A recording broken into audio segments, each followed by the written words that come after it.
Hey, Matt, the Helpful Home Inspector here. Welcome back for another episode of the Helpful Home Inspector, coming at you with some helpful tips and tricks to help you maintain and take care of your house. Now, today we have some special guests in the house. We have Mark and Sheila Smith of Team Smith, Wisconsin.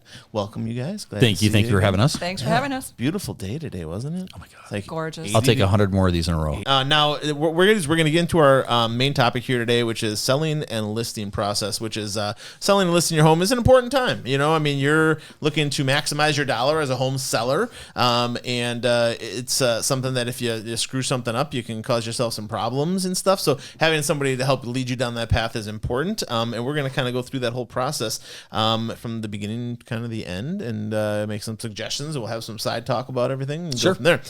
So the first thing that we're going to talk about is reasons why someone would sell their home. Lots of reasons why you might want to sell your home, but probably the most common is going to be job change, right? Yeah, I would say so. I don't know. I don't know if that's the most, but yes, that's definitely good. I think the largest one that we talked about on the way over was, I think it's moving closer to family and friends. Sure. I think that's probably one of the largest reasons. And then the other one obviously is not paying rent anymore. They want to move into a house versus paying somebody else's mortgage. So for first-time home buyers. First-time home buyers. Yep. Moving into the market. We were just talking about it in our team meeting today too, that the highest group of people that are moving or buying right now are the baby boomers, because they want to downsize or they want to go the other direction. Some people are buying to go the other one way, go up and get bigger and have more room because you got kids and family and stuff, right? Well, it was, usually first-time home buyers, but this last year it actually decreased a little bit in the first-time home buyers, just because it's been a little bit more difficult to get into a home as a first-time home buyer because of the prices of homes are going up and the interest rates are going up a little bit. So, so the biggest group right now is baby boomers trying to move. And we've been working a lot with older clients that are doing that. They're downsizing. In fact, Sheila was actually, she just got her accreditation for the senior real estate specialist SRES. So that's brand new for us as well. And we've worked with a few families that have moved into assisted living, or that have moved in from a large family home into like a condo.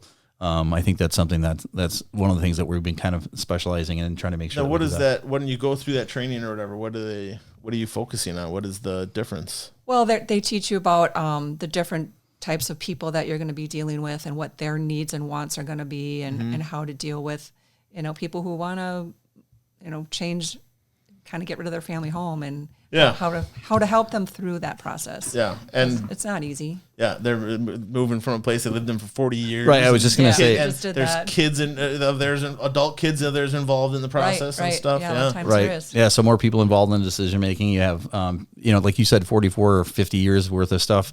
So it's going to take them a little bit more time. So the timeline's a little bit more. One thing that we work with a lot with our older clients is that we try to set up a really reasonable timeline for them, because they can't sell their house and move out immediately. It's going to take some time. It also takes some coordination with some contractors and people that can help them as far as movers or people who can organize things, or even bringing family into town, things like that. So a lot of times you're not just talking to that couple. You might be talking to the couple and maybe 2 or 3 children that might be in the area, or they're flying in from wherever to talk about it. So it's kind of important. It can be very emotional for them. Oh, too. Absolutely. Yeah. Absolutely. Yeah, sure. we always say we're not selling homes. We're actually helping moving families from one place to another, right? It's about the family. It's not about the house.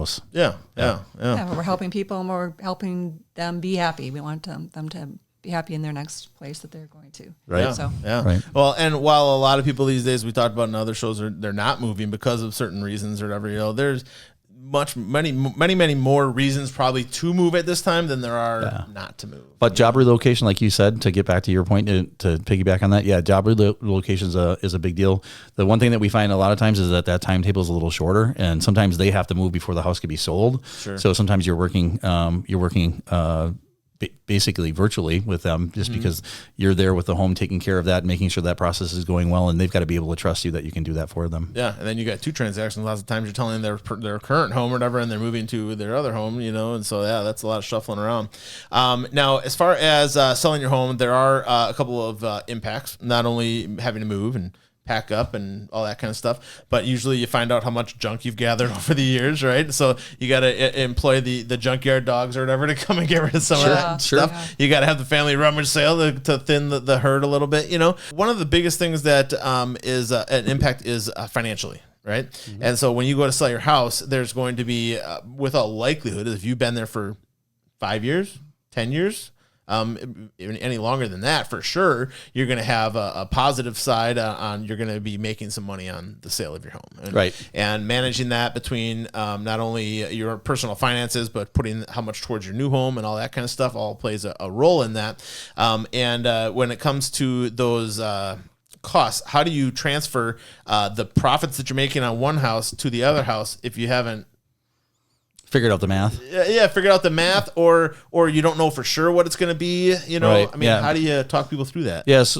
So when we sit down with people, the process that we always go through is that we go out and obviously canvass people and find out there's people that might be thinking of moving. And if we get a phone call, we definitely sit down with them. We schedule a meeting right away. When we go to that appointment, I spend time doing inspection on the outside as far as just looking at things and where they're at, trying to figure out good things that can help them bring value to their house, like Sure. small changes. Like things to change or point out. Yeah, same thing with the interior. We do a checklist, exterior, interior. Try to give them the best advice that we have to help them bring more money to their house. And we always try to be reasonable. Like, you could do a lot of things by putting a brand new roof, all new siding, a new concrete driveway. We don't do that. Normally we find something that's right in the middle that it might cost them a little bit of money, but it's going to gain them a lot more. And much better return on investment. much better return on investment. And then when we do that, when we run through those numbers, we can figure out exactly, once we kind of figure out a price point of where they want to sell the house, because we listen to them and find out where, what's reasonable for them, give them comparables that we have as far as what we've done or selling in the neighborhood. Yeah. And then once we've done that, we actually have a nice program that comes from Focus Title that actually will give them a net proceeds sheet immediately. Oh, okay. Like if you sell at this price, these are going to be some of your fees going forward, kind of like title. Like I've noticed, all the things that we have to deal with, commissions, title, all the things that you have to. And the mortgage, like if they still owe on their house. If they still own on the house, what the they own price of that, what they own they that. net that all out, and you get a net proceeds to find out what it is that they're going to net at the end of the process, and that's really helpful. Yeah. Now, you guys, in previous ones, you said you come out and do a market analysis for people, right? Absolutely. And that can kind of give them a good idea, a starting point at least, not the full detail like you might get into later on, but it gives you a starting point at least to know what your house might be worth. Right. And then you can kind of start to figure things and have conversations from there. Sure. Right? And that's, you guys do it for free, I take it, right? Oh, absolutely. Yeah. I mean, our biggest thing right now is just more so than figuring out the price of that house, but also where they're going, but trying to get that timeline kind of fixed out. I always kind of tell people that our job is kind of be like a universal connector. You just got to make those things work, try to figure out the timelines, and then try to make both of those processes work so that it's reasonable for both sides. Yeah. When you want to be out of the house and get Sure. into the new house, all that kind of stuff has to kind of be figured out for sure. Now, you briefly touched on the cost of selling your home. So we talked about you mentioned title. How much does it cost for a title process? Yeah. So Sheila's going to bring up the app that we use. Okay. Title's kind of out of our purview, but at the same time, we deal with it every time. And when we use Focus Title, the great thing with those, I always tell everybody, it's kind of like being in the movie The Wizard of Oz. Everything happens behind the curtain. So the time that we get accepted offer till we get to closing, they do all this work behind the scenes, and then we've got it listed out. So Sheila's going to go through some of those. Okay, cool. Well, just some of the title fees that you might see, and this is like, it depends on the cost of the home. 1 second. Why would buyer? I got to go under seller. Why would it vary based on the cost of the home? Because I mean, there's the same work, right? Whether it's $200,000 house or a $400,000. Yeah, so they have a right? standardized chart that goes. So it doesn't matter what title company you use in Wisconsin; they're all standardized fees, and it goes by the price of the home by what they're charging. I'm guessing it's the same percentage, but because it's the same percentage as the price of the home goes up, it stays the same. Yeah, but the amount of work doesn't change, does it? You'd have to ask the title people. Yeah, What they're I don't know. doing. Yeah. It just sounds like wait a minute, because they're not doing anything more if my house is worth more. But I don't know. That's good. I guess we're having Sarah from Lakefront Title is going to come in. Oh, perfect. Oh, cool. Yeah, Perfect. ask Put that them. on the question list. Be Yeah, like, hey, yeah, why not? why does that work that way? You know, and we'll see. It was a $500,000 home. Title policy was about $1,817. Okay. $1,800 ish. Closing fees about $300. Special assessment letters are $75. The gap coverage is $150. And none of those fees are just always. Yeah, they're just always going to be in there. Always you're the gonna, same prices. No matter where you go for title, you're going to Then have there's the a same state things. transfer fee because the state needs their They need their money. little. They need their Like little piece. $1,500 there. And How then much there's is it?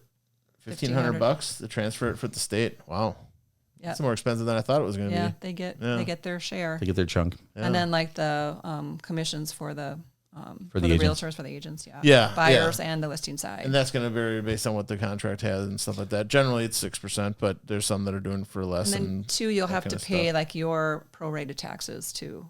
of the house. So if the Whatever. house sells in June, if it closes in June, then that the 6 first months? first 6 months. A lot of the buyers right now, they are offering if they really want the house, a lot of times that they're saying, you know what, no proration, we're gonna pay the entire tax bill. Okay. So they'll actually pay the full year of taxes. They'll bring that half at the closing, and then there'll be the next half that they pay at the end of the year.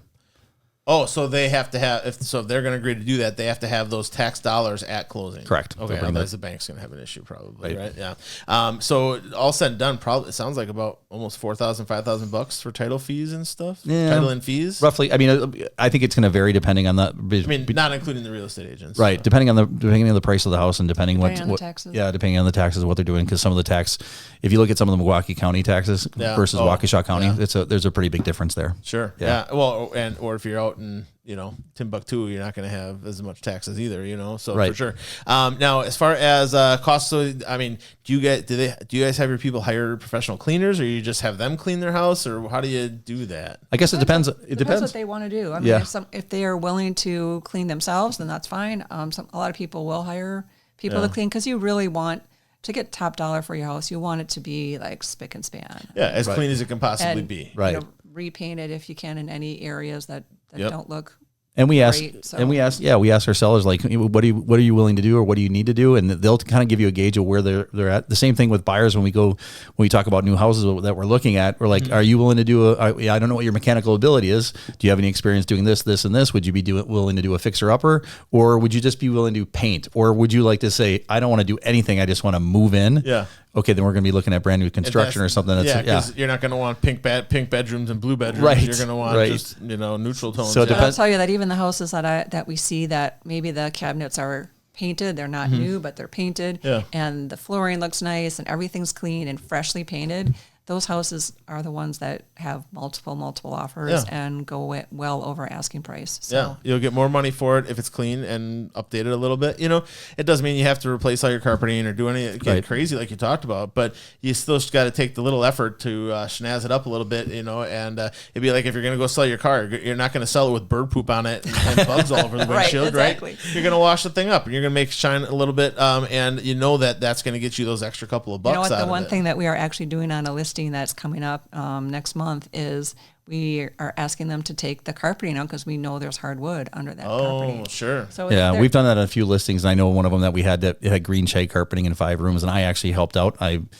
I pulled out Talk about full service. Yeah, Woo! we pulled out all the carpeting, all the padding, all the tack strip. I worked with the 2 ladies, and we got it all taken care of. It took about 5 hours, something like that. But I mean, if we notice something that can add a lot of value, we're going to help them out with it, whether it's power washing or helping or cleaning or something like that. We'll help out with these small. So it's always a little bit of a Green shag versus hardwood. Well, I don't but you think there's know a what the decision floor- there to be made. But you don't know what the floor looks like underneath. True. That green shag had to go. But this other one too, this carpeting isn't great. It's been there for many years, and they're still kind of They're going back and forth. We never like to wanna pick take it out size. of We that. like to give them options. Yeah. We don't like to pick size, but we've noticed that in our experience that when we uncover hardwood floors, even if they're scratched up or there's some staining, it's still hardwood floors, and people like to see that, especially with photos, right? Yeah. They're going to fall in love with that house on the phone or on If their someone decides laptop they or want their to cover it computer. again with carpet, then they do. But That's if you their- put in like a carpet that they don't like, they'll be like, Yeah. Right. Yeah. And when you're painting, you take it paint out. neutral tones. You don't paint neon pink or Right. Try to stay away from those. Yeah, Yep. Try to for keep it sure. neutral.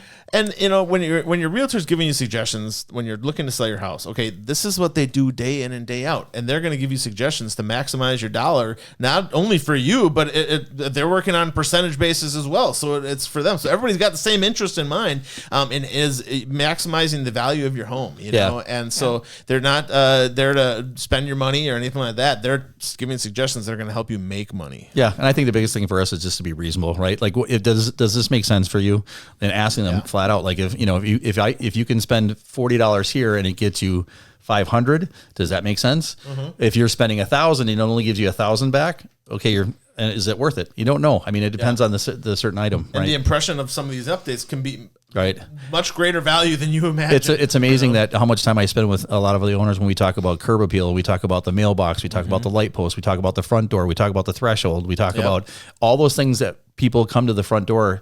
They have that impression, and once they don't see things that they wanted to see, when they go in the rest of the house, they're thinking, okay, if the front looks like this, what's the rest of the house going to look like? Yeah. So we spend a lot of time working on that. Some will approach and they just see outside, look at crap. They don't even go inside. I'm not even going to waste my time with this Right. one. Right. Yeah, for sure. If someone sees a house that's well taken care of and it looks bright and shiny and new, they're going to be like, wow, maybe I got to see inside. Right. 100%. Like, 100%. Yeah, put my and own- getting them through the front door is half the battle lots of times, So for sure. The next thing we're going to get into is talking about agent fees. Now, this is something that there's different ways you can go about selling your house, and the best way to get the maximum dollar for your house is to hire a high quality full service agent. Okay, if you're selling your house flat fee, it's flat fee. Like, they're going to put up a sign in your yard. They're not going to do anything else for you. You're not going to have the service and the attention, and they're not going to handle all the phone calls and all that kind of well, stuff there's for no you. incentive for them to sell your house at a higher price, Yeah. right? They're getting a flat fee. They're getting They don't $1,500. care. It They don't doesn't care. matter. I think my biggest thing is that, I like to talk about what we can do for people versus what other people are doing out there. My thing is that if you are a flat fee or if you're doing that type of work, you need quality, you want it done quickly, or you want to pay a low price. You can't have all three of those, right? If you're going to pay good money, you're going to get good quality. Yep. If you're going to pay low, if you're going to pay a low amount, your quality is going to be something that's a little different. For us, my thought is I don't want my clients to be a number. And if you're doing flat fee work, those people are going to become a number because you're going to need so many closings do so- to you have to do a cover lot. that to make a living. Yeah. So for us, it's not a matter of that. We want to make sure that we're taking our clients every single one of them is one single person, and we're treating them as a person. Yep. Period. And it's nothing against flat fee people. The flat fee realtors, they do what they do because they think they have power and volume, and that's their thing. That's fine. There's nothing wrong with that. But from a seller's perspective, you're usually doing it because you're a cheapskate, and you don't realize how much value a good real estate agent brings to your transaction. Yeah. What do they say sometimes? With choices with something that you're going to buy, sometimes you get what you pay for, and you got to be very careful because there's some services out there where you actually have to do your own showings. You answer all the phone calls, Yep. you negotiate your own contracts, and basically Yep. they're just putting it on MLS, and that that's fine. If that's your gig, that's great. Our whole thought is we want to help you get as much money as we possibly can for you. We want to market the house to as many people as we possibly can get through the door to get you as many offers as possible. Yep. And we know those people are qualified when they come through the door. Right. Right. Yeah, you guys are doing the checking and all that, making sure. Yeah. Yeah. Well, if they making come sure with that their they're- agents are doing that checking too. Yep. They have to have a pre-approval letter before they can walk into the house. So Yeah, for sure. that's all super important. Yeah, absolutely. And when then on the after we get past the flat fee, the cost stuff, you got to understand that there's still those percentages that you're paying an agent and stuff isn't just all to that one person. It's broken up between the buyer's agent, the seller's agent, the brokerage, all that kind of stuff. So there's a lot of hands in that 6%, 3.9, whatever it may Yep. be. And it's not just that Mark Smith's going to get 6% from your Right. transaction. That's not how it works. Right, and we always make sure that our co-brokers are getting compensated the way they should be. The last thing we'd like to do is take a listing, offer a discount, and then say, well, we're offering a discount because we're going to discount our co-broke. We want to take care of our co-brokes because the co-brokes are doing a really, really good job, and they're doing half the work. So we want to make sure that they're getting compensated for the work that they're doing. For those of you that don't speak real estate, co-broke is the buyer's agent. Okay, Sorry co-broke about is that. the buyer's agent. Basically, when the buyer's agent is working for you, they are working for you for nothing when they show you those 40 houses until you get an accepted offer and there's a co-broke percentage attached to that accepted offer. They're not getting paid anything. They make nothing. So that really is where they make their money. That's why they can be able to be there for you. And is I because of tell these you, co-broke they are fees. working their butts off right now. We have a lot of buyers, and you write a lot of offers. You show a lot of houses. Drive all over the place. Drive all over the Take up place. weekends, all that kind of stuff. Yeah. And then if you're going to someone who's going to discount your percentage, it's kind of tough. It's Yeah. like, But you know what? They're We'll working show it it. We'll do what we have to. My biggest we thing do is that everything for our clients. It's not when for anybody us. calls us, my biggest thing is I want to answer the phone. I don't want my stuff to go to voicemail. I don't want anybody calling me and having to go to voicemail. I like to pick up. I think if you call me, I get right back to you if I don't get it. Unless he's up north catching a whole bunch of fish. But then we have Tanner, then we've got then we have Tanner. Then you Tanner's have here. Tanner, We got three of us, so Yeah. two of us can go up at a time. that was so a it's really all right. nice fish, though, dude. That one Yeah. you sent me, holy cow. Yeah, That was awesome. that weekend was great. That was opening weekend. We did really well. Yeah, it sounds like it, dude. Yeah. Yeah, you got the trifecta. You said. I get the cycle. That's awesome. And you guys, as far as going out and looking at houses, okay, you do not benefit by going to open houses without your own agent. Okay. Having your own agent that's there to look out for you, having a buyer agency with them, and that basically guarantees that they're going to be working for you, correct? Right. And That's correct. Well, and the other thing too is, like, I always tell everybody, like, even when we have open houses and people come through and they are working with agents, I'm always thinking to myself, where is the agent? Like, I understand that they don't want to bother them, but the truth is that's what we do, right? We're going with them.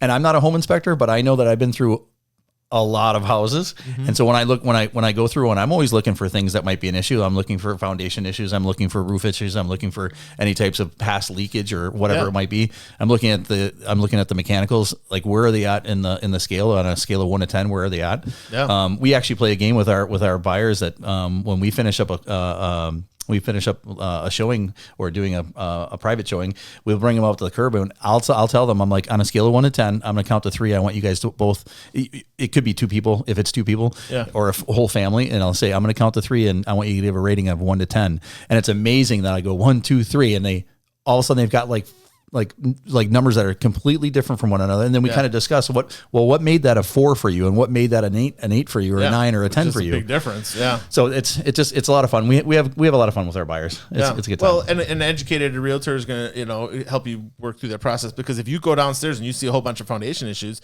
well, you can write an offer appropriate to those kinds of conditions, or at least start to, right. You know what I mean? And that's actually the first place we go first. And we live in Wisconsin, right? So the first place we go is we take our buyers down to the lower level, to the basement, and we look at that first, because we don't want them to fall in love with the first and second level if the foundation's a mess, right? We got those. It's called a foundation for a reason. That's got to be solid before you can worry about the rest of the house. Yeah. Well, Mark does a really good job, and could probably save a couple of our clients about not putting offers on houses that probably had some issues down there. And if they're not capable or willing to deal with them. Well, I remember we had a duplex once, and Mike Severson came out, and he was doing the inspection, and he called out a secondary inspection for a foundation, and we found out it was one of those lower levels. And this is just a tip for anybody: if you go to a showing and you go down to the lower level, and there's 4 light bulbs in the basement, but only 3 of them have light bulbs in them, and the one that doesn't, open up your phone and hit your light, because there's a good chance there's a problem over there. And that's the way this house was. We found out from the foundation specialist, we're looking at like $60,000-$70,000 in foundation repairs. And we ended up having to back out. I felt horrible for my buyer. The other thing is that the listing agent at that duplex, I think it was a duplex. Yeah. At that duplex, they didn't do a pre-listing inspection. No. So now it cost my buyer for the inspection and the secondary inspection. So pre-listing inspection. So I mean, they could have known ahead of time, priced the duplex more appropriately, or got the work done. Got the work done, and hired whoever they wanted. Right. They probably knew that there were some issues, and they didn't want to, know about it, so they didn't have to disclose anything. But so the good news is we did the inspection for them, and at that point they had to put it back on the market, and disclose that inspection. Yeah. The other thing I wanted to just say is that we were talking about not having agents at the open houses. Yeah. And I like to see the house myself, so I know that that the value is what the price is. So when you look through the house, sometimes you can tell. If you look at comps, you can see what others sold for the prices and what was inside. Yeah. So now you look at this house and you're like, well, it doesn't have granite countertops. It has just painted old cabinets and. Right. So is it really worth the same price as the one that had all brand new kitchen? Yeah. Well, and it's hard to have a conversation with your client about that house if you weren't there. Right. Exactly. Yeah. The only thing we're seeing is photos online, right? Or if they say we love it, we want to put 30,000 over. I'm like, well, is it worth 30,000 over? I know for a fact that we went and seen homes. If somebody saw something online and they weren't able to make a showing, we've done virtual showings where we've actually gone through and we kind of give them an assessment of what the house is like going through virtually for them. Sure. Especially if they're out of state. We do a lot of work with people from out of state. So whatever it takes to get it and get them a really good analysis of the house that they're looking at, we try to help them out. Very good. Yeah. Awesome. So just backing this up. So as far as the fees so far, I mean, repairs, they're going to be whatever they are. Agent fees generally plan on 6%. That's your co-broke fee, your broker fee, all that kind of stuff mixed in there. Title fees around $5,000-ish.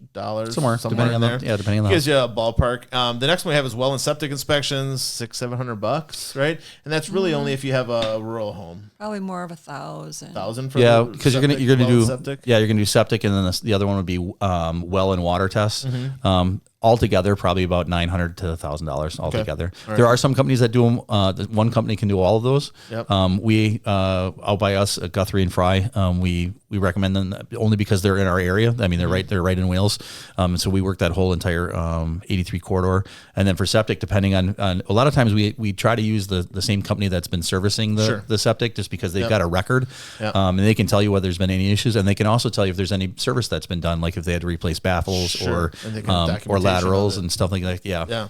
So that's $1,000. And if you're getting any special financing products like VA, FHA, that kind of stuff, there's some other requirements that those lending products do come along with, like handrails and peeling paint and some other things like that, right? Yeah, we have one thing that we noticed. Inspection. Yeah, termite inspection or wood boring insects. Wood destroying insects. Right. So the VA loans kind of fell out of favor because they're asking for so many different inspections, and now what we're finding out now is that the basic one that they need is that wood boring inspection. Even though we're in Wisconsin, I mean, I know how many homes have you ever found in all of the wood destroying insect inspections we've done, probably 5, 6 out of all of them. Out of all of them, right. yeah. And they've always been carpenter ants. Generally, we had termites once, but we suspect they were brought here. Sure. Along with some furniture and some other things, or whatever, because they were in the middle of the house. There was no path to the exterior. Oh, okay. Generally, termites burrow into the ground outside, and that's why they freeze off here in Wisconsin, or pretty much anywhere north of halfway of Illinois. Right. But and as far as wood destroying insects or termite inspections, MPMA 33 is the VA form title. We do that for free when we do the inspection. Otherwise, we do offer it at a fee, $75 within a half hour of Hartford. Our hour of Hartford is $125. But we do a lot of those. You just did one for us. We have a closing on Thursday, and you guys did an inspection with VA loan. Yep, and it's a very common thing these days, and people aren't looking as negatively at the VA loans anymore because they're not being nearly as strict as they used to be with stuff, which is great. I mean, I heard FHA horror stories where the people had peeling paint, and so they went out and they scraped all the paint, repainted, and then they made them. They came back to re-inspect or whatever, and the guy made them vacuum up all the chips that were in the mulch and stuff. I mean, just really over the top, just making it a pain in the butt, and gives them a bad reputation, for those lending products. And so, VA lending. As far as the seller goes, there's not really any expenses with it as long as your home meets their basic expectations, which is handrails, no peeling paint or rot, smoke, carbon monoxide detectors, GFCIs.